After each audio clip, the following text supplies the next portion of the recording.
Coming in hot from the booth. This is take two. I think I misspoke a few times, and maybe I try to clean up my videos a little bit. Excuse me for this process. But anyway, what I was talking about was art. And early this morning, I was just thinking about art in different art forms. I was actually talking more performance art in general, the use of props, the use of staging, the use of it's performance art's like theater. And I never took an art class. I don't want to. And I never took a theater class, and I don't want to. I mean, I like the real world, and I'm gonna stay in it. But anyway, I worked in construction, so I'm gonna use construction as a metaphor. Not really a metaphor, as an example. Construction, you have the finished product, what I guess would be your painting or the final product, which is usually like a house or a building or whatever you're building at the time, whatever it may be. That is the product of the art. And then there's the art form. And I'm an admirer of art form. I like art because usually good art form comes a good product. So, if a crappy worker ain't not gonna build a nice house. It might take him longer if he a crappy worker, but perfectionist and will continue to fix his mistakes. But usually a crappy worker does not build a nice house and not quickly at all. But I always admired the finished workers the cabinetry, the tile work, and all those people that do that stuff because that's what people see. I mostly worked in the utility department pretty much. I installed plumbing and I did concrete patches and stuff like that. And this all gets covered up toward the end. It's basically the foundation and the guts, and the skin is usually applied by somebody else. But anyway, moving on. I'm a big admirer of the actual art form, the process of making the house. If you ever watched a worker that's super proficient at his job, it's an art. It's graceful. They make it look easy, and I always admired that. I have to give props to I hate to say it, but I give props to a lot of the Asian and the Mexican workers because they make it look so easy. But they've probably been doing it since they were kids. With practice comes proficiency, and with proficiency comes the art, and there's beauty in it. But we're gonna segue off that subject. I just wanted to put that out there. My biggest question. I love art form, and some people like art, and some people like the finished product. Some people like the process. I'm a big believer in the process. I like the process.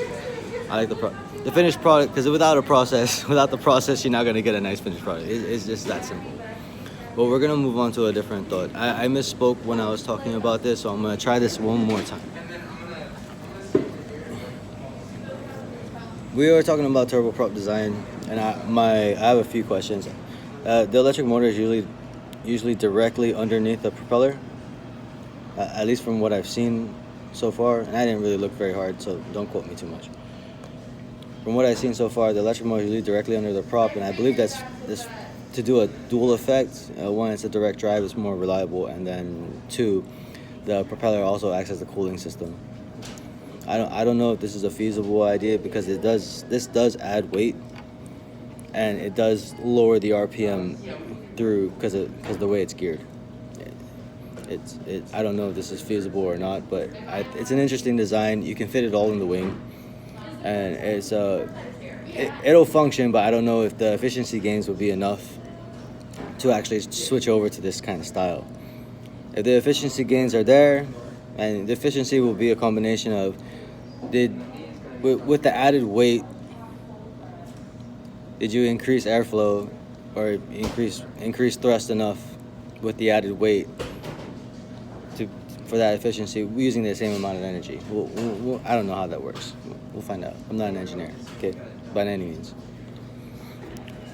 But anyway, this can all be within the wing.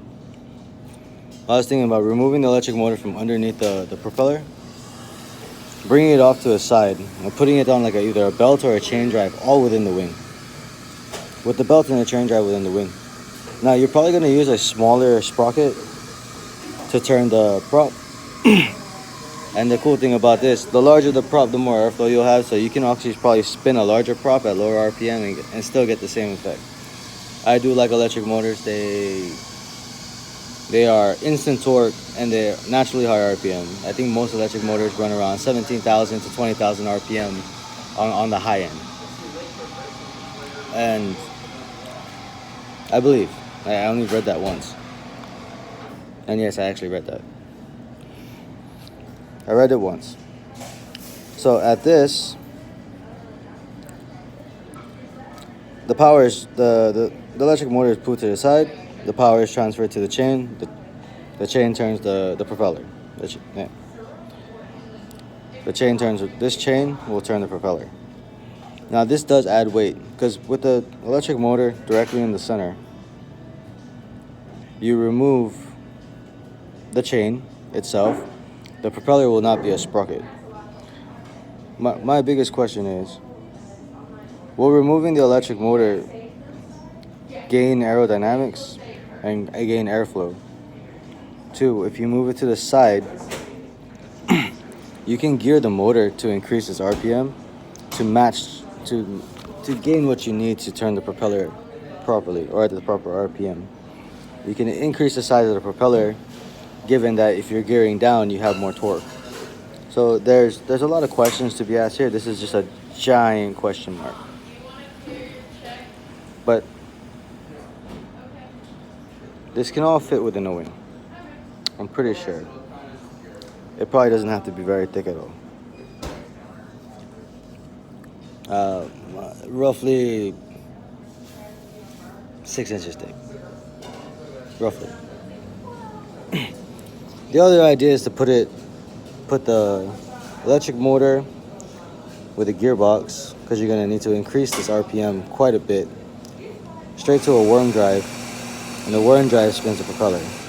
Now, I don't know if it's worth moving the electric motor. Direct drive is good. It's a good thing. I don't know if they ever tested it, but is there an efficiency gain?